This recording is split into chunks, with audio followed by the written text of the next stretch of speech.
నేను అనుకోకుండా ఒకరోజు మా పొలం దగ్గరికి పని చేయడానికి వచ్చాను. అయితే పని చేసిన తర్వాత అలసిపోయి చెట్టు కింద కూర్చుందామని ఒక చెట్టు దగ్గర కూర్చుంటే అంతలో ఒక దగ్గర చెత్త కనిపించింది.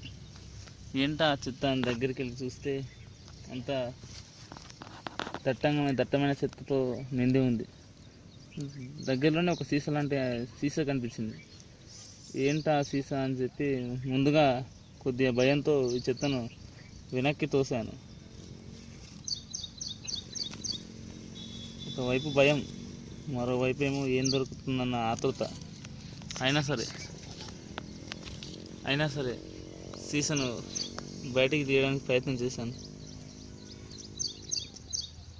నాకు చాలా భయం వేస్తుంది, ఎందుకంటే నేను భయంతో నేను సీసాను దగ్గరికి తీశాను. దానికి ఒక మూత ఉంది. ఏంటా మూత అని బాగా పరిశీలిస్తే నాకు కొంచెం ఆలోచన వచ్చింది. ఏంటంటే దాని లోపల దయ్యానికి ఇట్లా బంధించి ఉంటారేమోనని మూత తీయడానికి ప్రయత్నం చేస్తున్నాను. నేను ముందుగా ఆ సీసాను బయటికి తీసే ప్రయత్నం చేస్తున్నాను. నాకు చాలా భయంగా ఉంది, ఎందుకంటే దీంట్లో ఏముందో నన్ను ఏమన్నా పట్టుకుంటుందేమోనని. అయినా సరే లోపల ఏముందో నెమ్మదిగా నేను నా చేతులతో ఆ సీసాను పట్టుకొని అది తీసే ప్రయత్నం చేస్తున్నాను. ఇంతలోనే నాకు నో అయినా సరే దగ్గరికి వెళ్ళి మళ్ళీ ఒకసారి ప్రయత్నించాను.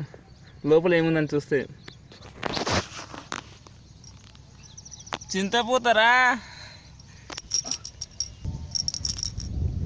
అరే చింతపూత లేకుండా యారా, చింత చెట్టుకి చింతపూత లేకుండా యా పోతుంటారా, ఏడమైనా కూర్చింది.